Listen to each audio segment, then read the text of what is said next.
마가복음 6장 27절에서 38절 말씀까지. 그러나 너희 듣는 자에게 내가 이르노니 너희 원수를 사랑하며 너희를 미워하는 자를 선대하며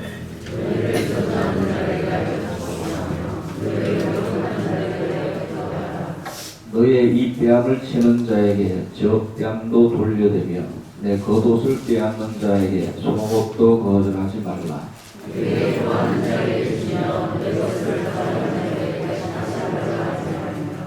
남에게 대접을 받고자 하는 대로 너희도 남을 대접하라.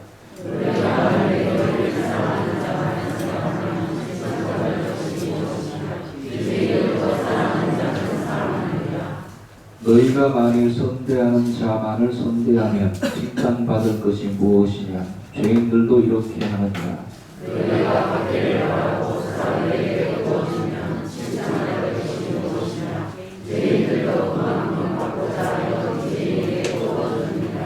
오직 너희는 원수를 사랑하고 선대하며 아무것도 바라지 말고 구워주라. 그리하면 너희 상이 클 것이요 또 지극히 높으신 이의 아들이 되리니 그는 은혜를 모르는 자와 악한 자에게도 인자하시니라.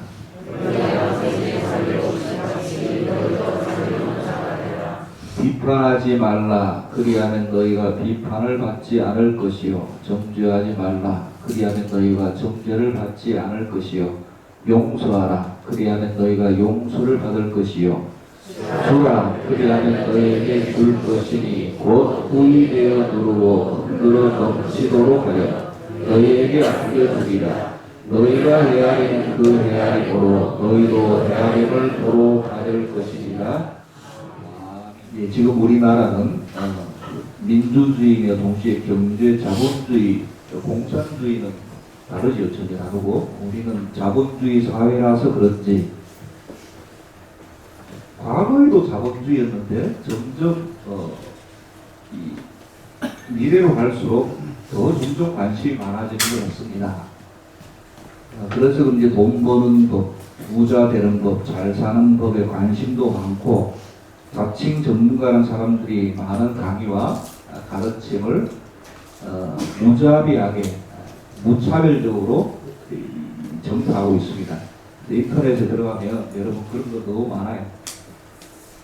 책과 강의 제목만 줄줄 이야기해서 하고 다 너무 많아.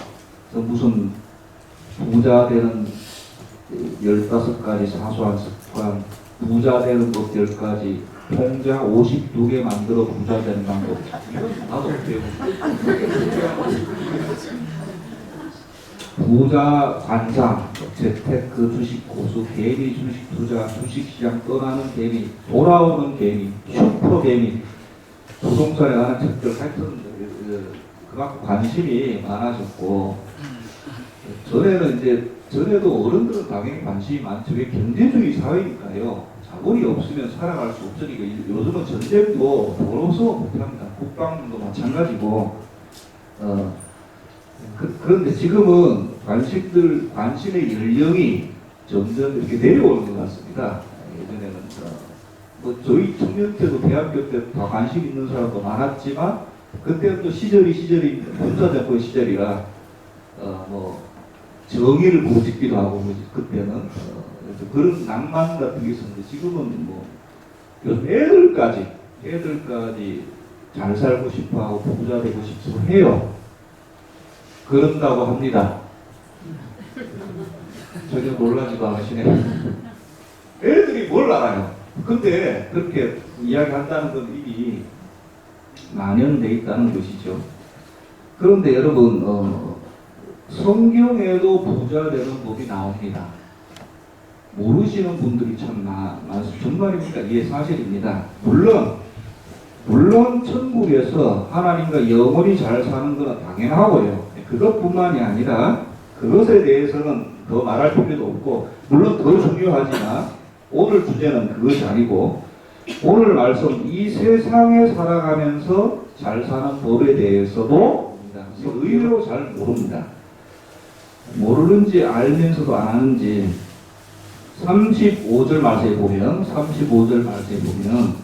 여기 이런 구절이 있죠. 그리하면 찾으셨어요? 중간에 그리하면 너희 상이 클 것이요. 하나님께서 우리에게 상을 많이 주시면 부자 됩니다. 상 받으면 부자 돼요. 그 다음에 지극히 높으신 이의 아들이 되리니, 이거는 더 중요한 말인데 하나님의 자녀가 된다는 말이고 이제 구원에 관련된 말이고 천국에 관련된 말이지만 그것만 있는 것이 아니라는 거예요. 상 많이 받으면 당연히 잘 살게 되죠. 그 다음에 결정적으로 38절에 보면 곧 후이되어 누르고, 하셨어요? 후이되어 누르고 흔들어 넘치도록 하여 너에게 안겨주리라, 이렇게 말씀하고 있습니다. 흘러 넘친다, 당연히 잘 살게 된다는 말씀입니다. 영적인 의미만 있는 것이 아니라는 거예요. 육적인 의미가 있어요. 어떤 분들은 구약은 그런 육적인 부자, 전부 다 갑부들이만 나오니까, 그죠? 아브라함도 갑부였고, 신약 시대는 구약 시대는 육적인 거, 신약 시대는 영적인 거, 이렇게 구분하는 신학자들도 있는데, 그런 면이 없지 않아 있지만 다 그런 건 아니에요. 신약 시대도 얼마든지 이 세상적인 잘 사는 것에 대해서 하나님의 큰 은혜와 축복이라고 이야기합니다. 그럼 구약에는 육적인 것만 있나요? 구약에는 또 영적인 축복도 있고 나와 있거든요. 그래서 여러분, 우선은 왕왕 성경은 영적인 것, 믿음과 구원에 대해서만 말하고, 우리가 세상에 나가서는 세상에서 잘 살려면 세상적인 방법으로 살아야 돼, 이렇게 이분법에 대해서 좀 조심스럽다, 그렇게 생각하면 안 된다. 그것을 먼저 말씀드리고 싶어요. 우리는 물론 틀리진 않지만 세상 사람들은 이렇게 불을 축적하잖아요. 당연히 세상적인 방법으로 축적하지만 우리 성도들이기 때문에 우리들만의 방법이 따로 있습니다. 그 방법들을 기억하셔야 됩니다. 성도들은 그래서 믿음과 구원에 관한 것뿐만 아니라 세상에서 살아가는 지혜를 성경에서 배워야 됩니다. 오늘은 주제가 이제 잘 사는 것에 범위가 좀 좁아져 있지만 다른 부분에 인간관계라든지 여러 관계도 성경에서 배워서 나가서 실천을 해서 써먹어야 되죠.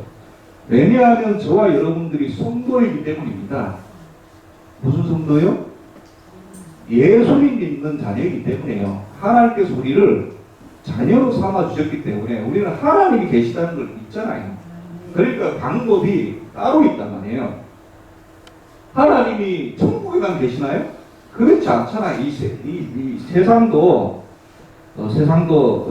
하나님의 섭리 안에 다 들어있기 때문에, 그래서 이 성경에서 토막토막 말하는, 물론 성경에서 많은 부분은 천국 가서 누릴 상급에 대해서 이야기해요. 그러나 단편적인 토막토막 이 세상에서 잘 사는 법에 대해서도 이야기하고 있다. 그것을 캐내서 실천해서 정말 말씀대로 그러네, 이렇게 깨달으셨으면 좋겠습니다. 부자가 되는 첫 번째 방법은 말씀하고 있죠. 27절에 35절에 정확히 나와 있습니다. 오직 너희 원수를 사랑하고 선대하며. 이 세상에서 잘 사는 것 첫 번째 뭐라고요? 이거 성경적인 방법입니다. 세상적인 방법이 아니라 뭐라고요? 원수를 사랑하는 것. 왜 우리가 알면서도 몰랐기도 했고 알면서도 안 했기도 하고, 왜? 어려우니까 뭘 하라고요? 원수를 사랑하는, 일단은 알고서도 안 하는 것은 일단 차치하고 우선은 몰랐다면 배우시기 바랍니다. 알고는 있어야 되잖아요. 세상에서 성도가 부자 되는 법 첫 번째는 뭐냐? 원수를 사랑하는 거예요. 원수를 사랑하는 것. 제 이야기가 아니라 35절 보세요. 35절 저 말고. 오직 너희 원수를 사랑하고 선대하며 아무것도 바라지 말고 구워주라. 그리하면 너희 상이 클 것이요. 하나님께서 우리에게 상을 주신단 말이에요. 그게 크기 때문에 잘 살기 싫어도 잘 살게 된다, 이렇게 말씀합니다. 우리 성도들은 우리 힘으로 끌어모으는 것보다 하나님이 주셔야 부자 될 수 있습니다.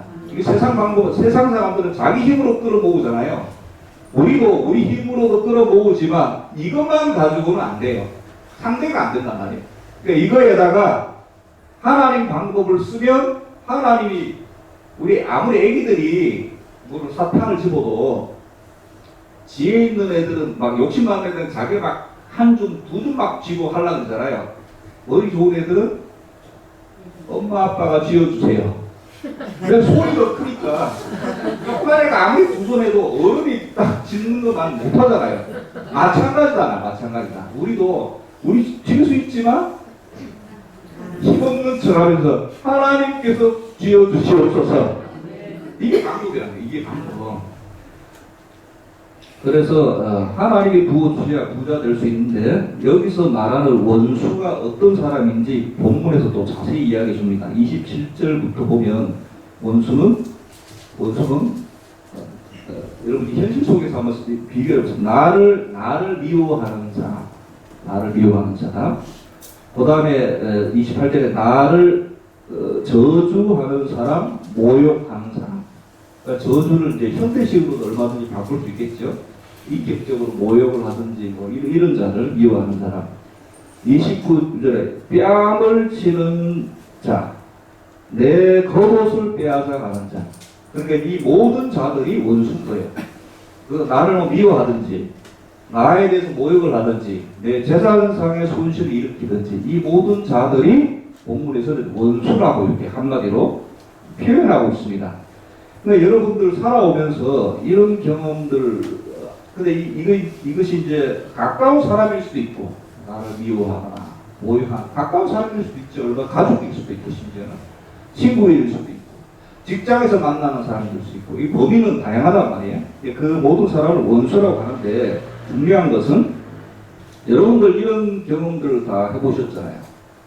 인간관계 하면서 상처 입어본, 안 입어본 분이 어디 있습니까? 나를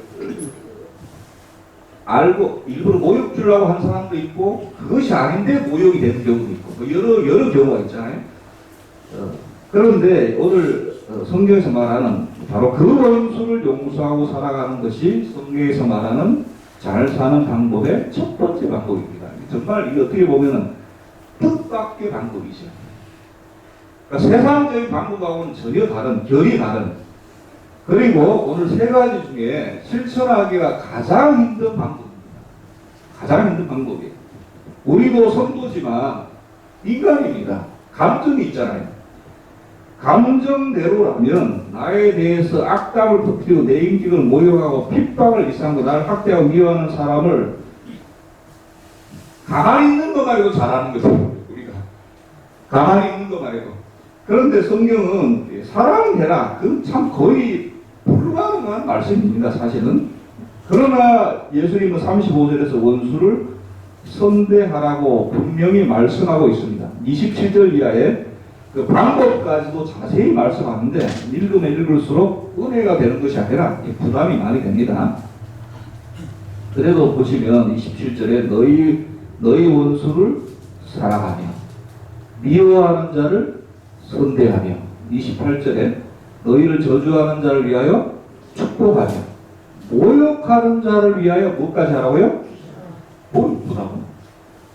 내기보다 못하면 바빠서 자녀들 기도하기 바쁜데 하여튼 이 주님께서 말씀하신 거니까 29절에 너의 이 뺨을 치는 자에게 젖밤도 돌려대며 겉옷을 빼앗는 자에게 속옷도 거절하지 마라.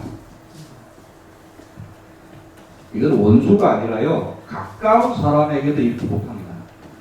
가까운 사람에게도 이렇게 못해요. 실천 항목들입니다. 성인 어른이 아니라 성스러운 성인이 되어야 할 수 있는 정말 그런 예수님 정도 돼야 손녀와 목사님 정도 돼야 이거 할 수 있지 우리 같은 평범한 성도들은 못할 것 같아요.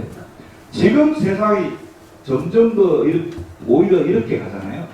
원수를 사랑하라고가 아니라 원수를 복수하고 갚고 화를 풀고 점점 이렇게 가잖아요. 요즘은 차 크락션만 잘못 눌러도 이거 막 복수하는 세상이 되었고 화를 참지 못하는 세상이 되었습니다. 과거에는 이런 단어가 없었는데 요즘에 많이 듣는 질병 이름이 분노 조절 장애 들어보셨죠? 하도 화를 많이 내니까 아예 이름을 붙였어요.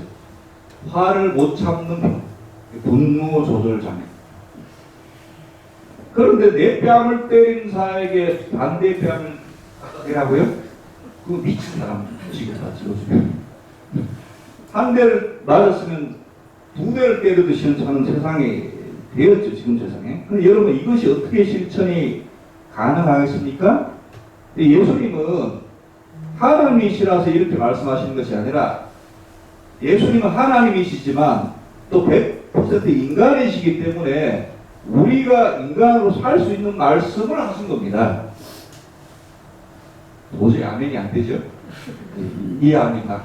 그런데 이렇게 말씀하실 때는 할 수 있기 때문에. 근데 여기에 실천할 수 있는데 여기에 기독교의 신비가 숨어 있지요. 이것은 내가 하나님의 용서의 주심을 체험할 때만 사실 가능합니다. 그러니까 내 힘으로 저 사람 용서해야지. 오늘 말씀 들었으니까 용서해야지. 딱 가서 봤어요. 얼굴을 봤어요? 됩니까? 이만 안 가는 다행이지. 그러니까 이게 내 힘으로는 안 되는 거예요. 여기에 기독교 신비가 있는데 뭘 체험해야 되냐? 우리 처음에 내가 죄 때문에 하나님과 원수된지도 모르고 막 살다가 하나님의 사랑으로 용서받고 하나님 자리가 되었을 때 모든 것이 이렇게 사죄의 체험을 당했잖아요. 사죄. 하나님께서 내 죄를 정말 씻어주었다. 머리끝부터 발끝까지 이게 다 죄악으로 차 있었구나. 몰랐는데 하나님과 원수였구나. 어느 날 하나님의 은혜가 임하고 성령의 빛이 비추니까 몰랐던 죄가 다 보이면서 죄만 보일 뿐만 아니라 동시에 하나님 죄를 씻어주십니다. 깨끗하게. 하나님도 죄를 씻어주셨어요. 그 힘에, 거기에 힘입어서 그렇다면 나에게 잘못한 사람을 죄를 용서해 줄 수 있는 거죠. 그 힘에 힘입어서. 그것이 아니면 안 됩니다. 그것이 아니면 안 돼요. 그래서, 이게 참, 이 은혜가 사실은 전제되어야 되는 것이죠. 그래서, 이 은혜를 철저하게 깨달아 달라고 먼저 기도해야 됩니다. 그래서 마태복음 18장에 예수님과 제자들의 용서에 대한 대화가 나오죠. 몇 번이나 하나님이 자녀인데 몇 번이나 용서해 줘야 됩니까? 그래서 예수께서 몇 번을 용서해 주라고 해요? 70번씩 7번, 77에 67에 40, 갑자기 9분을 48인가요? 77에 48. 490번을 용서하는 건 끝까지 용서하라는 말이잖아요. 그러니까 수치적으로는. 그러니까, 그러면서 이제 이해를 돕기 위해서 예수님께서 비유를 말씀해 주셨는데, 그것이 바로, 1만 달란트 빚진 자, 100데나리온 빚진 자에 대해서 이야기가 나오잖아요. 그러니까 여기서 1만 달란트가 우리 식으로 말하면 조 단위가 넘거든요. 수천억 원이 넘어요. 그러니까 사람이 1개인이 빚질 수 없는 돈을 빚졌어요. 누가? 우리가. 누구에게? 하나님에게. 원죄의 가격을 비싼 거예요. 얼마를 빚졌다고 해야 놀라실 겁니다. 빚진 적이 없는데, 아니야. 그렇게 예수님이 비유를 통해서 바로 그 죄, 우리가 하나님께 죄를 못 갚으면 탕감을 내주잖아요. 그 탕감한 것이 1만 달란트라는 거예요. 조 단위가 넘는 것을 탕감해 주셨어요. 이러니까 너무 실감이 안 나시죠. 그래서 우리가 실감을 못 하는 거예요. 얼마나 큰 죄를 우리가 탕감받았는지. 그 은혜가 얼마나 큰지 이게 단위가 너무 크니까 잘 모르는 거예요. 그럼 우리에게는 뭐가 와닿아요? 나에게 빚진 자 수백만 원, 1000만 원이 더 민감한 거죠. 현실적으로 와닿으니까 현실적으로 와닿으니까. 나는 하나님께 수조원을 탕감받았는데 나한테 빚진 자 수백만 원을 이거를 못 갚냐고 막 목을 잡고 흔드니까 예수님이 그 비유 이야기하면서 그런 자를 갖다가 감옥에 쳐넣어라 그 비유를 하실 거잖아요.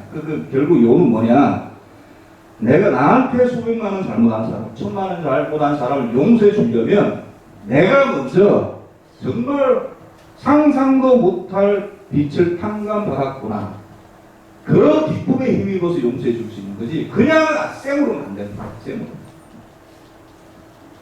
그러니까 달리 말하면 다른 사람이 나에게 잘못한 것을 용서할 수 없고 분노한다는 말은 내가 분노 조절 장애가 있다는 말이 아니라 과거에 내가 하나님과 큰 원수였다는 사실을 어느 순간 잊어버리고 있다. 그것을 계속 우리 붙잡고 있으면 그 힘에 힘입어서 용서할 수 있다. 그냥은 안 돼요. 여기에 기독교에 큰 신비가 있는 것이죠. 그때 느낀 고마움, 하나님께서 내 죄의 빛을 탕감해 주었다는 것을 잊고 있다는 말입니다. 그러니까 그걸 잊어버리고 있으니까 나를 힘들게 한 원수를 용서해 줄 마음이 없는 거죠. 마음이 안 드는 거예요. 그러면 원수를 용서해 줄 마음은 어떻게 회복합니까? 그 사람을 통해서 아니요, 사람을 보면 안 돼요. 더 안 됩니다. 누구를 봐야 돼요? 그 첫사랑을 회복하라는 거예요. 첫사랑을 회복하면 됩니다. 이 말씀에 힘입어서 억지로라도, 말씀 이야기하니까 억지로라도 원수를 사랑하고 용서했을 때 오는 축복이 몇 가지가 있습니다. 첫 번째, 내 마음이 편해지고요. 둘째, 기도의 통로가 열리게 되고 깨어졌던 인간관계가 회복되고, 네 번째, 공동체 분위기가 달라지고, 다섯 번째, 상이 큽니다. 어떻게 보면 여기 따라오는 상은 보너스 같은 것이죠. 저는 이 중에서 첫 번째와 두 번째까지는 체험을 해봤습니다. 그러니까 내 마음이 편해지고 기도의 통로가 열린 것까지는 체험을 해봤어요. 28절에 아까 원수가 범위가 27절 때 말씀드렸잖아요. 저를 모욕하는 사람이, 저도 목회자지만 있었지 않겠습니까? 모욕을 당했어요.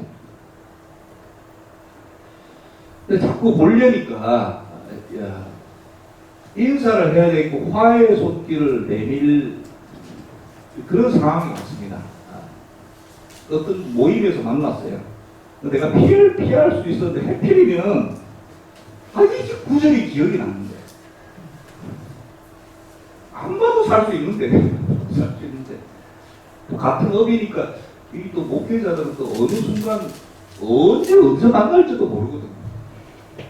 제가 첫 번째 말씀드릴지 모르겠어요. 첫 번째 사역했던 교회가 그 서울의 공항에 있는 신석교회, 그냥 큰 교회에서 1000명 되는 교회, 유년부 사역자, 초등부 사역자, 중등부 사역자 쭉쭉 다 있어요. 그 제가 유년부 사역자로 들어가. 근데 초등부 사역자 거기서 만난 분이 거기서 한참 있다가 남한강 세워졌잖아요.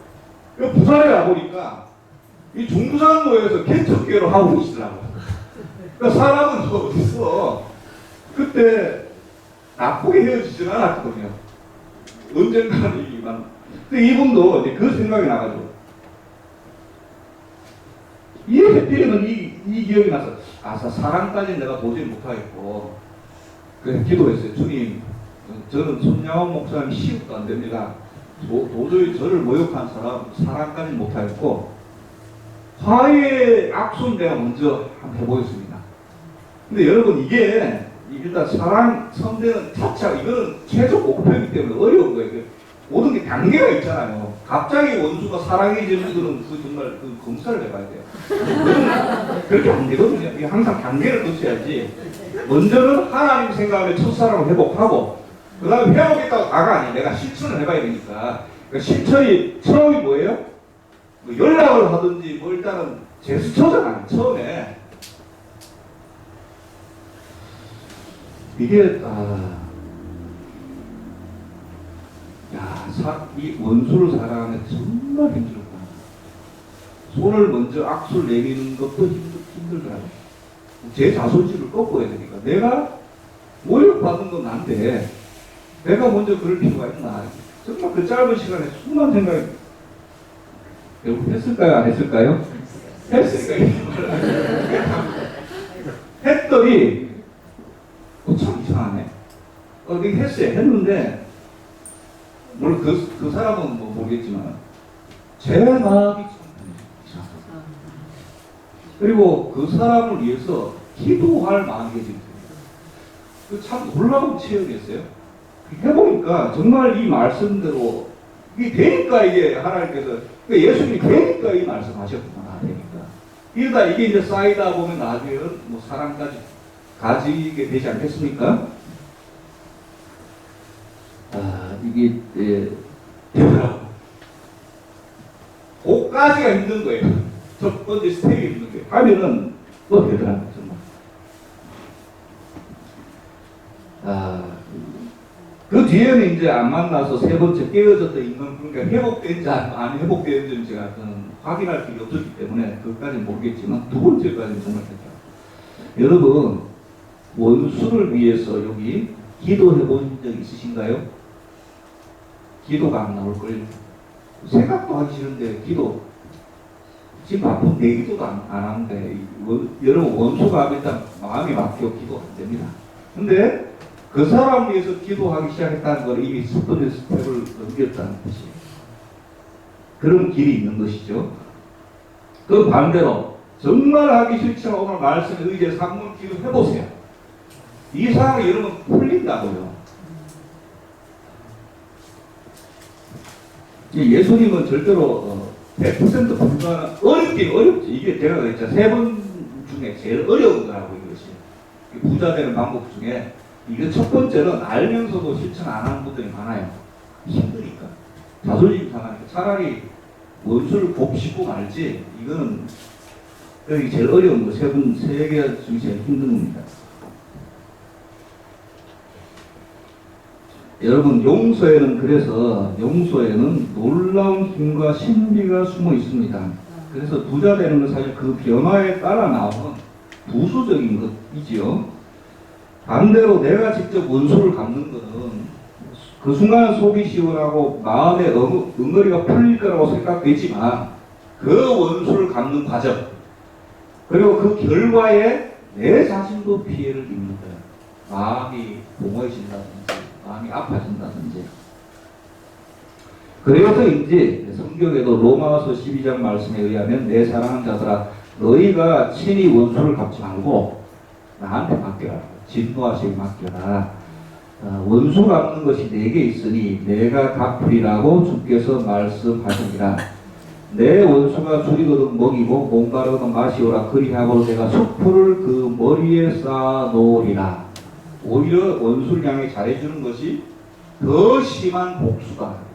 머리 위에 숯불을 쌓아놓는 거라. 이렇게 말씀하고 있습니다. 악에게 지지 말고 서로 악을 이기라. 아니 여러분 그냥 잘 살고 싶은 마음에라도 한번 실천해 보시기 바랍니다. 첫 번째 스텝. 카톡부터.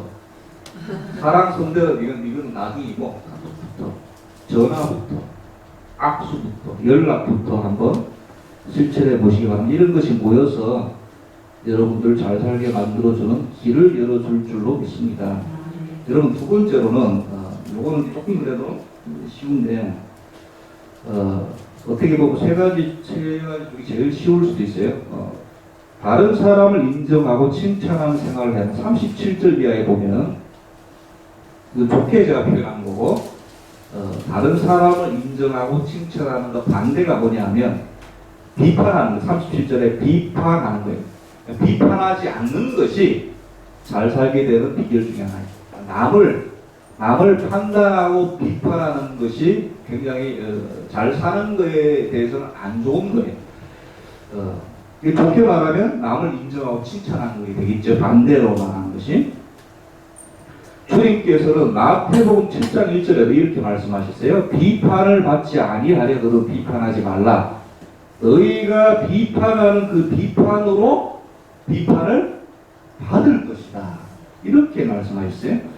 너희가 헤아리는 그 헤아림으로 헤아림을 받을 것이기 때문에 비판하지 말라. 이렇게 성경은 우리에게 권면해주고 있고 이것이 잘 살게 되는 비결 중에 하나라고 말씀합니다. 남을 잘 그래 누가복음 6장에서는 좀 같은 내용을 다르게 말씀하는데 이렇게 말합니다. 어찌하여 형제의 눈 속에는 티는 보고 내 눈 속에는 들보는 깨닫지 못하느냐. 내 눈 속에는 들보를 보지 못하면서 어떻게 형제에게 말하기를 내 눈에 있는 티를 빼게. 그러니까 비판하지 말라는 거죠. 너도 50보 100보다 내 눈에는 들보가 대들보가 박혀있다. 이런 같은 내용을 좀 다르게 표현하고 있습니다. 쉽게 말해서 오늘 주제식으로 이야기하는 자주 남을 비판하고 판단하는 사람은 부자가 될 수 없다는 말입니다. 아멘. 남을 비판하고 남을 자주 판단하는 것이 잘 살게 되지 못하는 것 중에 하나라. 반대로 하면 되겠죠. 비판하고 싶으면 입을 나가고 난 잘 살아야지. 판단하고 싶으면 좋게 이야기하고. 여러분 이거 영적인 본만이 아니라 세상적으로 가도 그런 것 같아요. 여러분 직업적으로 남을 비판하고 판단하는 직업들이 있습니다. 현대 여러 직업 중에 그런 직업들이 여러 가지 있거든요. 근데 보면 부자가 없어요. 보세요. 여러분 이제 예를 들어 비평가도 필요하잖아요. 음악이나 영화를 비평하는 사람을 평론가라고 합니다. 이 음악은 어떻고 저 음악은 어떻고. 평론가 중에 부자 보셨어요? 몰라. 그 정치에서는 몇 명이 있을지 모르겠지만 여러분 그 음악이나 영화로 누가 돈을 법니까? 음악이나 영화가 대박을 쳤어요. 누가 돈을 벌어요? 대박친 영화 비평하는 평론가가 돈을 법니까? 아니에요. 제작사가 돈을 벌거나 뭐 가수가 돈을 벌거나 배우가 벌지 평론가는 그냥 평론하는 거죠. 경찰도 대표적으로 남을 판단한 직업입니다. 저기 보호자가 아닌가. 저 하는 말이 맞나 틀리. 이게 남을 비판하고 또 판단해야 되는 직업이고. 그래야 범인을 잡으니까요. 그러니까 여러분 경찰 중에 부자 보셨어요? 보셨나 보네. 부자 경찰이 이야기해 주시고. 여러분 지금 제가 경찰이라는 직업이 좋고 나쁘다 지금 그 말씀을 드리는 것이 아니라 경찰은 굉장히 좋은 직업이고 필요한 직업이고 존경받아야 될 직업이지만 잘 살게 되는 직업은 아니라는 거예요. 이건 존경받는 직업이죠. 여러분 검사 판사도 대표적으로 남을 비판하고 판단하는 직업입니다. 검사는 죄를 부여하잖아요. 몇 년 감옥에 있어야 몇 년. 근데 여러분 부자 보셨습니까? 이 말에는 좀 반대하실 분들. 아니 목사님 검사 판사 중에 뭐 대통령도 되고 부자도 많던데요. 대통령은 될 수 있지만 여러분 부자는 될 수 없어요. 부자라면 좋은 집안에서 태어났거나 이게 원래 부자였거나 뭔가 뒷돈을 받은 걸로 형량을 줄여줬거나 아니면 뭔가 이걸 타협을 낸 거지. 여러분 정상적으로 죄를 부여하는 사람이 어떻게 부자가 돼요?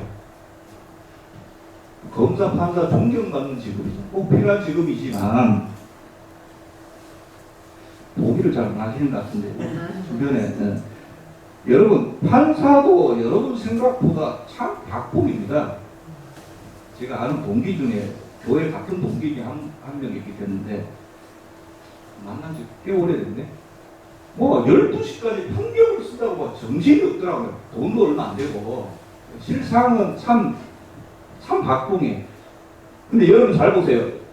검사 얘기가 나왔어요. 검사, 판사, 변호사 중에 그래도 누가 돈을 많이 벌어요? 변호사가 돈을 많이 벌잖아요. 그나마 남을 판단하는 직업이지만 변호사는 뭐예요? 변호하는 직업이잖아요.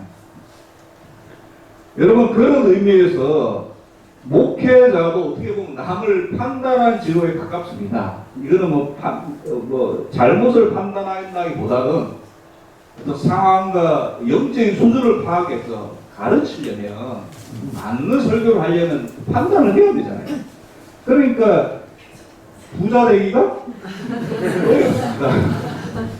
저는 부자는 아무리 생각해도 이 남을 이 성경 말씀으로 판단하고 비판하는 직업은 우리 젊은 청년들 중에 잘 살고 싶으면 이런 거 좀 하세요. 아니 성경 속에 여러분 선지자 중에 부자 보셨어요? 선지자가 끊임없이 왕과 고관대작들을 비판하고 판단하고 정신 차리라고 하고 여러분 아합 앞에서 큰 소리 쳤던 엘리야 선지자가 까마귀가 먹어다 주는 음식 먹고 좋게 말하면 기적이지 그게 모양 빠지게 외국 가난한 과부 옆에 밀붙어가지고 엘리야 선지자가 몇 년을 먹고 살았어. 에이 독사의 자식들아 좋게 말하면 자식들하고 나쁘게 말하면 독사이라고 유력한 자에게 욕을 막 했던 세례요한이 어떻게 사셨어요? 광야에 살면서 옷은 뭘 입으셨어요? 낙타 털옷을 좋은 옷 입고 계셨네. 이러면은 완전히 그 포인트가 낙타 털옷 한번 입어보세요.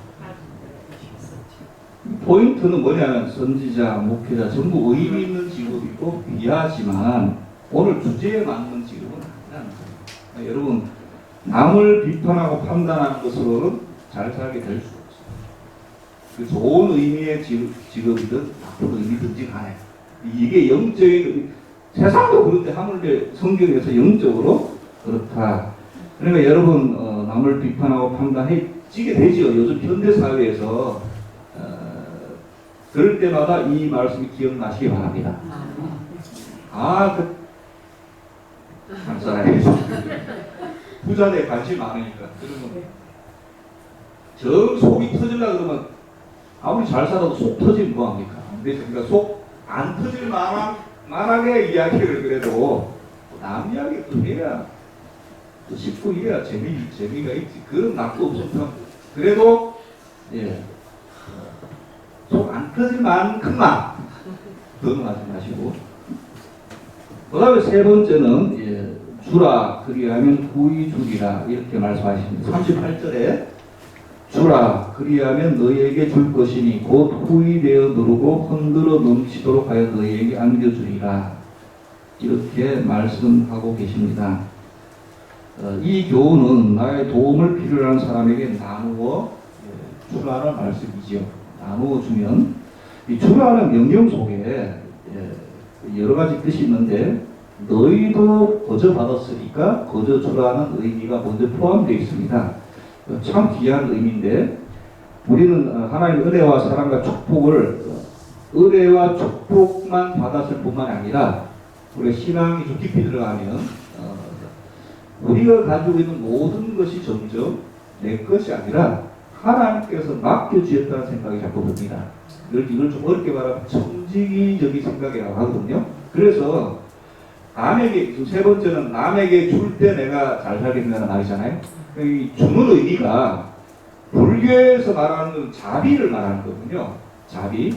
그러니까 내 것을 불쌍한 자들에게 나눠주는 그것도 참 좋은 거잖아요. 근데 기독교적인 자비는 좀 결이 다른데 뭐냐면 내 것이 아니라 난 내 건 줄 알았는데 재산, 학식, 자녀들이 내 건 줄 알았는데 이 신앙이 깊으시다 보니까 내 게 아니라 하나님께서 맡겨주신 건 잠시 이걸 깨닫게 되는 거예요. 그러니까 맡겨주셨으니까 나도 나보다 힘든 자들에게 주는 거예요. 그러니까 같이 줘도 좀 결이 다르죠.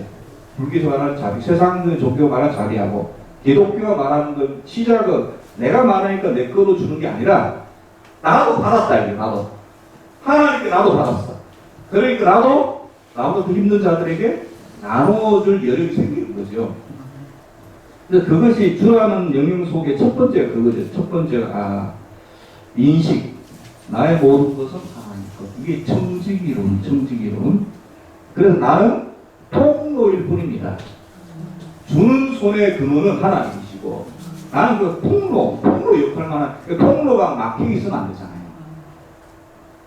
무엇이든지 이렇게 혈관이든 수도관이든 막혀 있으면 뭐가 탈이 나잖아요. 전달이 돼야 되거든요. 그래서 여러분 우리 성도들은 이 통로 역할을 잘 해야 됩니다. 그래서 여러분 우리 성도들 이 인식으로 주는 거예요. 내가 뭐 많아서 주는 게 아니라 많아서 주고 적어서 안 주고가 아니라 통로는 크든 작든 이게 통하잖아요. 근원은 하나님이잖아요. 하나님.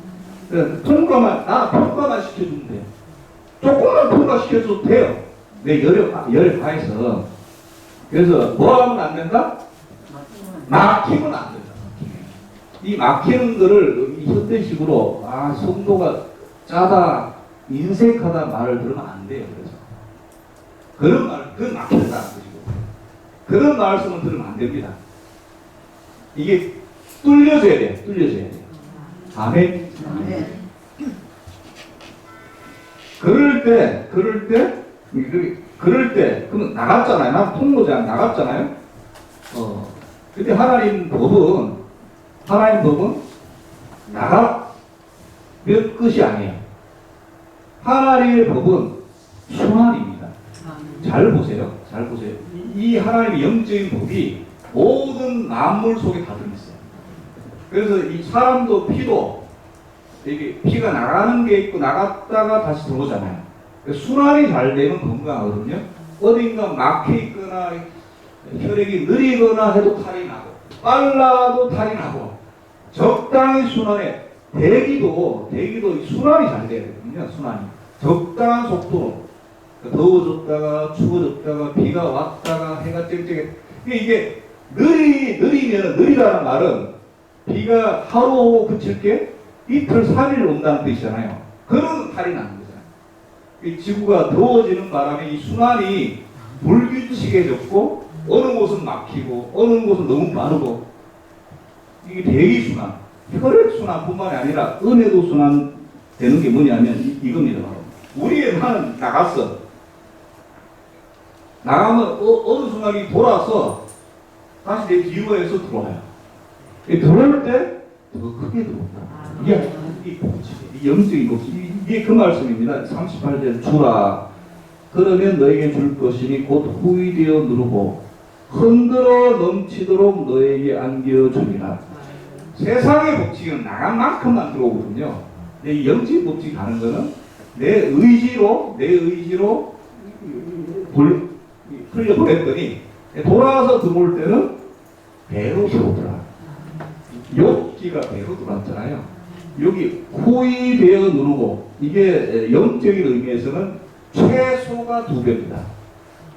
이게 30배, 60배, 100배가 되는 거예요. 이게 2배, 30배, 100배. 이게 수학적으로 남의 것을 일반적으로 받으면 이게 수학적으로 받으면 자꾸 늘어나야 되는데 주변은 줄어들어야 되잖아요. 안 그렇다고 이상하게 받는 사람은 계속 받는데 계속 안 하는 거예요. 남아공에서도 조금 여력 있는 목회자도 있고 좀 선교사님도 있고 좀 힘든 선교사님도 있고 이게 좀 가정 관계가 다른데 그래도 자랑 조금 하겠습니다. 자랑이 목적이 아니니까.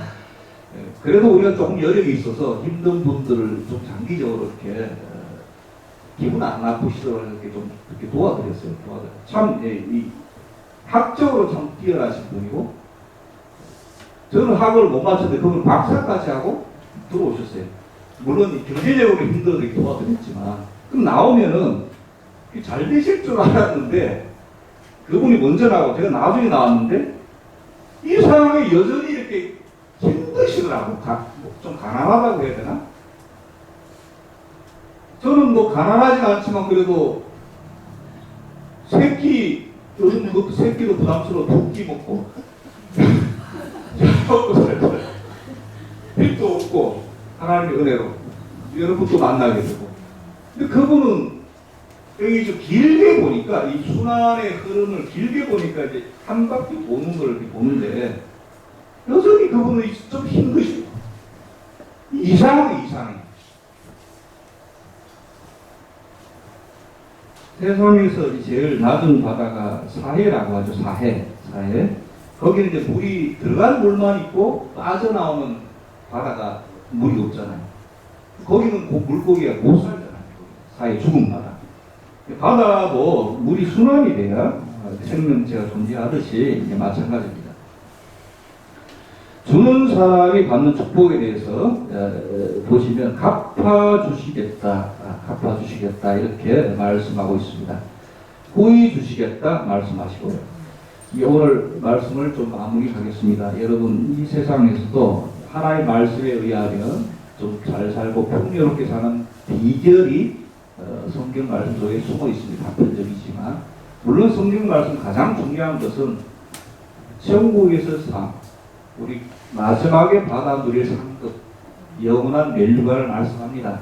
그것이 더 중요하고요. 그러나 그것만이 아니라 이 세상에서 우리 천국 갈 때까지 살아야 되니까 지혜롭게 살면, 말씀대로 살면 잘 살 수 있는데 그 비결에 대해서 세 가지 오늘 말씀하고 있습니다. 원수를 사랑하는 것. 힘들죠. 어렵지만 첫사랑을 회복하면 그 사랑의 힘을 빌미로 삼아 한 걸음이라도 우리가 나갈 수 있다. 이렇게 말씀하고 있고, 두 번째는 다른 사람을 인정하고 칭찬하는 것.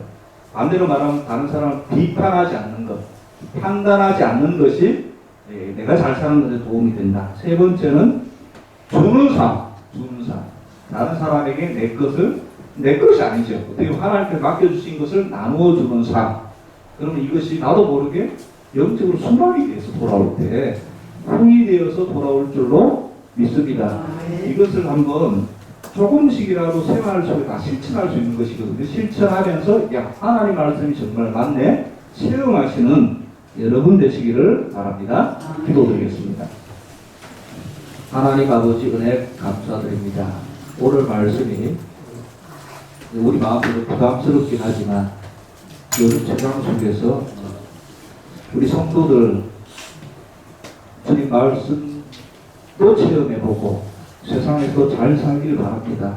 하나님 저희들 어렵고 힘든 가운데서도 이리저리 비결을 몰라서 말씀을 몰라서 헤매지 않도록 하여 주시고 오늘 말씀 붙잡고 조금이라도 실천할 때에 하나님 그 모습을 보고 하나님 기뻐하여 주시옵시고 저도 은혜와 그 축복으로 갚아 주시옵소서. 예수 그리스도 이름으로 기도드렸사옵나이다. 아멘.